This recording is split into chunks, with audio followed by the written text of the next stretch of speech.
네, 모닝타임즈 시간 들어가 보겠습니다. 뉴욕 증시 혼조로 마무리가 됐는데요. 사실 장중에는 그래도 대체적으로 상승하는 흐름을 기록하다가 나스닥 같은 경우에는 막판에 약보합권까지 살짝 또 흔들리는 모습이었습니다. 네, 미국 시장에서 오늘 또 실적 발표 계속 이어졌습니다. 이 마이크로소프트나 알파벳, 보잉, 메타 같은 기업들이 일제히 실적을 좀 발표하기 시작했는데요. 빅테크를 중심으로 한 실적으로 흔들리는 이런 부분들까지 자세하게 짚어드리겠습니다. 오늘도 최원재 전문가님 함께합니다. 전문가님 안녕하세요. 안녕하십니까. 네, 뉴욕 증시 혼조세로 거래 마쳤는데 일단 굉장히 크게 급락을 한번 딛고 약간씩 이제 어떻게 자리를 잡아나갈지 보는 구간인 것 같아요. 네, 어떤 특징들이 있었을까요? MS가 이제 호실적을 발표했는데도 불구하고 이제 시장은 전반적으로 이제 혼조세로 마감을 했는데요. 다우가 0.2% 상승, S&P 500도 0.2% 상승했고 나스닥은 약보합으로 마감을 했습니다. MS가 4.8% 상승했고요. 비자가 6.5% 상승, 엑슨모빌이 2.9% 상승, 역시 대본에너지도 2.9% 상승했습니다. 발레로 에너지가 4.2% 상승했고요. 솔리드파워가 3.3% 상승, 시게이트가 3% 상승했습니다. 인페이지 에너지가 컨센서스 상회하는 실적을 발표하면서 7.7% 급등을 했고요. GM이 컨센서스 상회하는 실적을 발표하면서 1.6% 상승했습니다.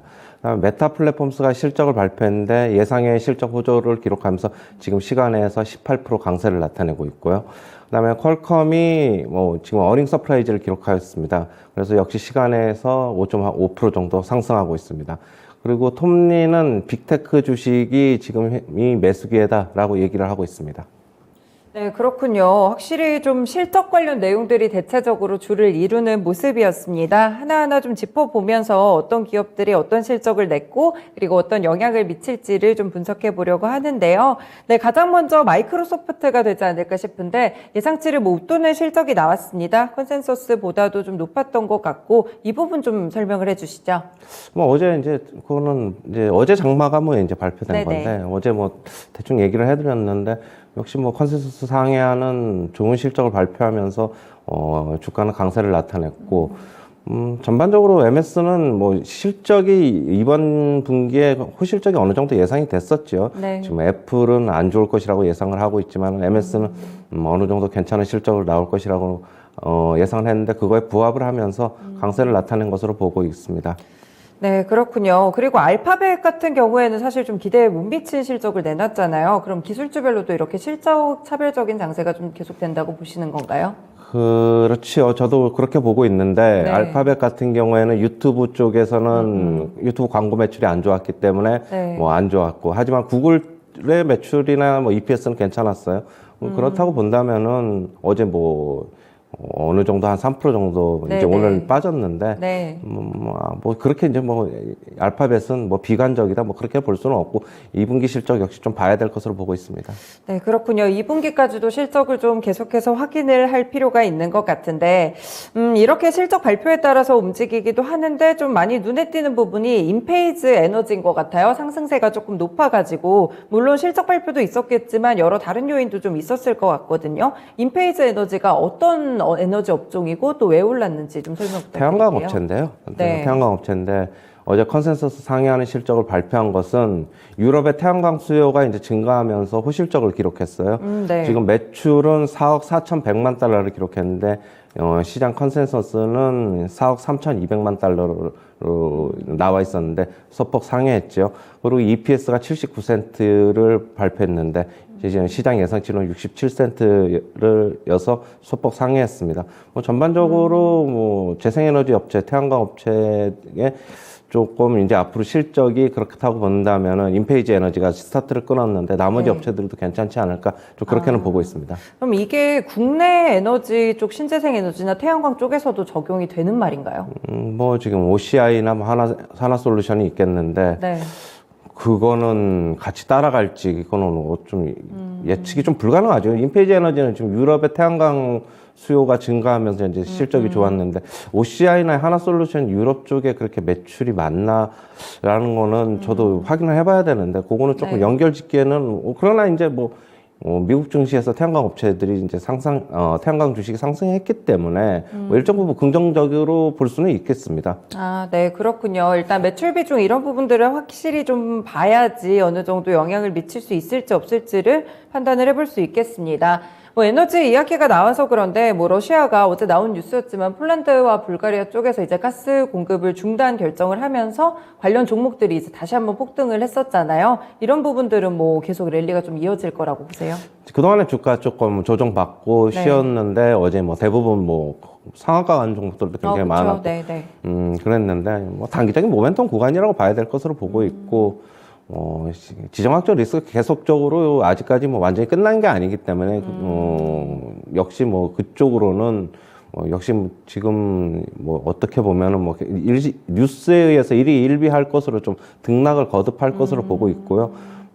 지금 저는 뭐 개인적으로는 실적이 안 받쳐주는 거는 저는 뭐 추천을 하지도 않고 안 사기 때문에 네. 뭐 이쪽으로는 뭐 단기성 테마로 좀 접근해야 되지 않나 그렇게는 보고 있습니다.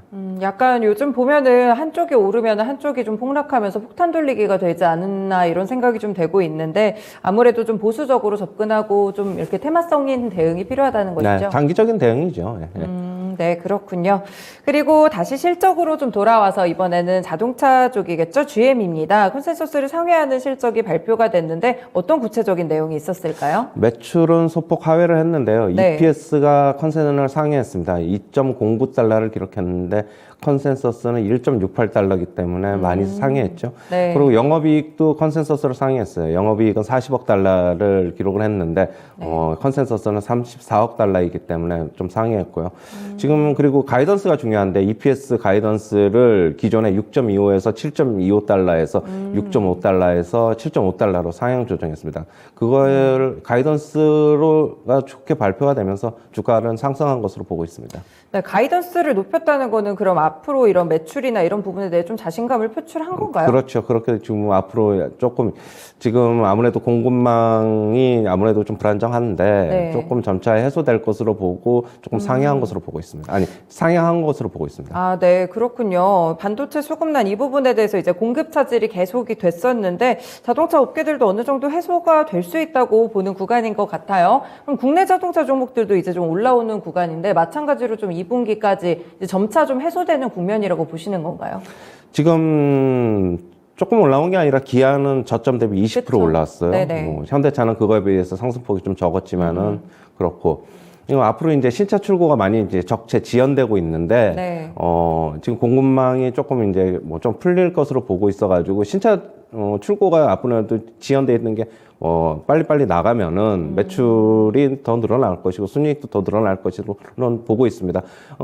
그러나 이제 뭐 신차 출고가 과연 뭐 빨리 그렇게 될 수 있느냐, 그거는 좀 봐야 될 것으로 보고 있고 지금보다는 그러나 조금만 더 나아질 것이라고는 보고 있습니다.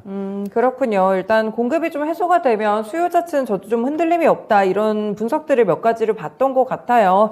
이런 부분들 자동차 쪽에서 기대를 해보시면 괜찮을 것 같고 그리고 테슬라 이야기 뭐 잠깐 해보면은 아무래도 급락했다가 이제 소폭 기술적인 반등이 좀 나온 구간인 것 같은데 트위터 인수자금을 마련하려면 결국에 테슬라 지분을 뭐 매각을 할 수밖에 없고 뭐 이미 매각을 했고 지금 아직 밝혀지지 않은 상황이다. 이제 나오기까지 시간이 걸리니까 뭐 이런 이야기도 있더라고요. 맞습니다. 어떻게 보시나요?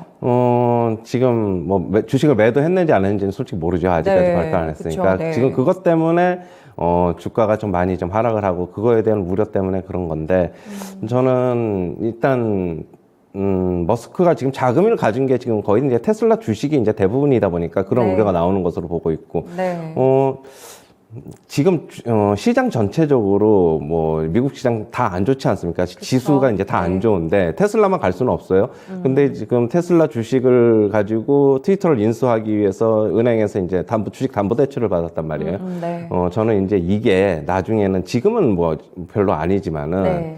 시장이 지금 약세장으로 계속 들어가고 있는 추세인데 그렇게 되면은 나중에 뭐 반대 매매 쪽에 뭐 우려도 나오지 않을까, 그런 마진콜에 또 우려도 나오지 않을까, 그래가지고 주가 또 흔들리지 않을까, 저는 개인적으로는 좀 그렇게 보고 있습니다. 아, 네. 이런 말씀까지도 좀 참고를 해보시면 괜찮을 것 같아요. 또 서학개미 분들이 많이 투자하고 관심 갖는 부분들이 테슬라인데 또 뭐 10% 급락했다고 하니까 주었던 분들도 굉장히 많으시거든요. 일단 이런 트위터 인수 자금을 마련해야 되고 머스크의 머스크의 이 자산 자체가 테슬라 지분의 상당 부분이 있다는 점도 함께 좀 알아보시면 좋을 것 같습니다. 그리고 또 실적 발표했던 기업 바로 메타 플랫폼이죠. 이제 메타의 모회사인데 메타 사실 뭐 주가는 밀렸고 사용자가 뭐 다시 증가했다는 소식 때문인 것 같아요. 시간외에서도 이제 좀 폭등이 나오는 것 같은데 분기 매출 자체는 월가 예상치에 좀 못 미쳤다고 하는데 뭐 이익 같은 부분 때문인가요? 네, 지금 역시 매출은 기대치의 소폭 이제 하회했죠. 네. 그리고 여태까지 상장 이후에 매출이 전부 이제 두 자릿수 성장을 했는데 이번에 7%밖에 성장을 못했어요. 네네. 지금 그러나 이제 실적은 안 좋을 거라고 예상을 했죠. 뭐 지금 개인정보 보호 강화로 인해서 타격을 받을 것이라는 우려는 결국엔 기후로 좀 끝난 것으로 좀 보고 있고요. 지금 EPS 같은 경우에 2.72달러를 기록하는데 2.56달러가 헌센이었기 때문에 그걸 많이 상회했어요. 네. 지금 그리고 이제 사용자 수도 시장 예상치를 상회했는데 사용자 수는 19만 6천만 명으로 했는데 지금 시장 예상치는 19억 5천만 명으로 지금 나타나 있고 그래서 이제 상회했고 네. 그다음에 사용자 1인당 평균 매출이 아르프라고 하죠. 그게 이제 9.54달러였는데 9.5달러가 이제 컨센이었는데 소폭 이제 상회하면서 지금 뭐 시간에서 강세를 기록한 것으로 보고 있고 그리고 2분기에 이제 매출 가이던스를 상향 조정을 했어요. 기존에 280억 달러에서 300억 달러로 상향 조정을 했는데 물론 컨센서스는 지금 2분기에 매출 컨센서스는 306억 달러로 지금 추정을 하고 있는데 그거보다는 소폭 못 미치지만은 280억 달러에서 300달러로 상향 조정을 하면서 컨센서스에 거의 근접하게 이제 가이던스를 상향 조정하면서 지금 긍정적으로 반응하고 있는 것으로 보고 있습니다. 네, 그렇네요. 이번에 나온 실적뿐 아니라 앞으로가 어떻게 될지 이 부분까지 약간씩 눈높이를 높이다 보니까 주가에서도 함께 반응이 좀 오는 것 같습니다. 그리고 이제 어닝 서프라이즈가 나온 퀄컴 역시나 좀 한번 리뷰를 해주시죠. 역시 뭐 중국의 그동안에 이제 셧다운이 1분기에 있었기 때문에 상하이 쪽에서 뭐 그래서 이제 판매가 둔화될 것이라는 예상이 있었는데 그래서 이제 퀄컴도 안 좋을 것이다 같이 그러면서 이제 뭐 실적 기대치는 그다지 높지 않았는데 뭐 예상치를 상회했죠. 지금 결국에는 뭐 스마트폰 칩뿐만이 아니라 다른 부분의 사업 포트폴리오를 고르게 좀 균형 잡히게 좀 매출이 좀 늘어난 게 호실적인 원인이 아니었나 그렇게 보고 있고요. 지금 사업 구조를 기존의 스마트폰 쪽에서 아무래도 좀 다각화하려는 계속적으로 모습을 보이고 있어가지고 작년도에도 얘기했죠. 뭐 CEO가 나와가지고 지금 스마트폰 칩뿐만이 아니라 자기네들은 사업 다각화할 것이다. 너무 우려하지 않아도 된다라고 얘기했기 때문에 지금 그렇게 본다면은 퀄컴은 그런 방향으로 잘 흘러가고 있는 것으로 보고 있습니다. 네, 그렇군요. 역시나 포트폴리오를 좀 다각화하고 여기서 매출이 조금씩 올라오고 있다 보니까 안정적인 이런 실적으로 함께 드러나는 것 같습니다. 그리고 이제 마지막으로 빅테크가 사실 어떻게 보면은 뭐 실적 발표에 따라서 흔들리고 있기는 하지만 약세장에 진입하고 나스닥이 많이 조정을 받다 보니까 많이 밀리고 있거든요. 근데 뭐 지금이 매수 기회라고 분석이 나오기도 하더라고요. 이 소식과 전문가님 생각도 좀 정리해 주시죠. 일단 뭐 톱니가 이제 얘기를 했는데 지금보다는 좀 멀리 보고 매수를 해야 된다. 지금 그렇게 보고 있고 지금 결국에는 성장성은 우려하지 않아도 된다. 그 이유로는 연구개발 R&D 쪽의 투자비가 계속적으로 증가하면서 장기적 성장성을 뭐 발판의 역할을 할 것이다. 이렇게 얘기하면서 뭐 성장성을 낙관한다. 이렇게 얘기를 하면서 매수를 가담해도 된다. 이렇게 얘기를 하고 있는데 자기도 지금 단기적으로는 계속적으로 어닝 지금 실적 시즌인데 이번뿐만이 아니라 다음 분기까지도 뭐 실적은 안 좋을 것이라고 예상을 하고 있지만은 이제는 조금 많이 하락했기 때문에 뭐 박스권에서 좀 움직임이 있을 것이다. 뭐 장기적으로 보고 매수하자 이렇게 얘기하는 것으로 보고 있습니다. 아, 네, 그렇군요. 장기적으로 보는 시각이 필요하다. 성장성에는 사실 투자 같은 것들이 계속되다 보니까 성장성의 의문을 품는 것은 아니다라는 시각이었네요. 네, 이제 국내 시장 같은 경우에 이제 원달러 환율이 어제 계속 이제 1250원이 사실 되게 어떻게 보면 방어선처럼 작용을 했었는데 계속 좀 뚫고 있는 흐름이거든요. 좋지 않은 상황인 것 같은데 오늘 국내 증시 전망과 전략은 어떻게 보세요? 지금 뭐 외국인들 어제도 코스피 시장에서 6천억 후반대 팔았고 그저께도 7천억 넘게 팔았고 계속적으로 매물 나오는 구간.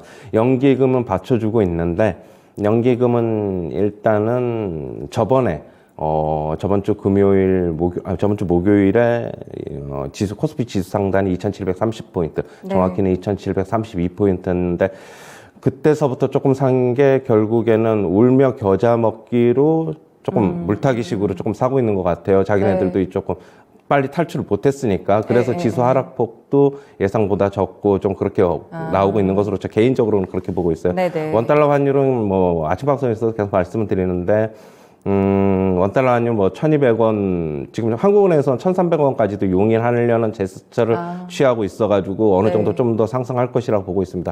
뭐 하지만 2, 3일, 3, 4일 정도 조금 한 3일, 2, 3일 정도 상승이 조금 더 되면은 단기적인 고점이 나오지 않을까 그렇게는 보고 있고요. 뭐 그게 상단이 어디가 될지는 그 2, 3일 지나고 난 다음에 좀 봐야 될 것으로 보고 있고요.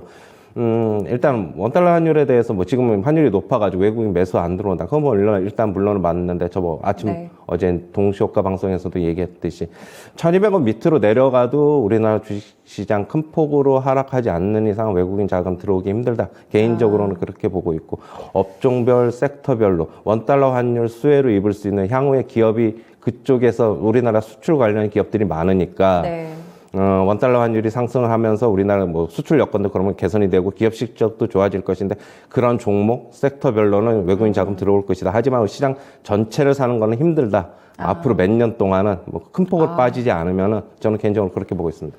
그리고 오늘 뭐 예측을 해달라 그랬는데 오늘은 뭐 일정 부분 소폭 상승할 것으로는 보고 있습니다. 네, 그렇군요. 알겠습니다. 오늘 말씀도 잘 들었습니다. 네, 고맙습니다. 감사합니다. 네, 이렇게 원달러 환율이 좀 오르고 있고 어려운 시기입니다. 약세장 속에서도 주목해볼 만한 섹터는 있다고 말씀을 주셨거든요. 힘내시면서 오늘 장도 잘 대응하시길 바랄게요. 모닝타임스 시간이었습니다.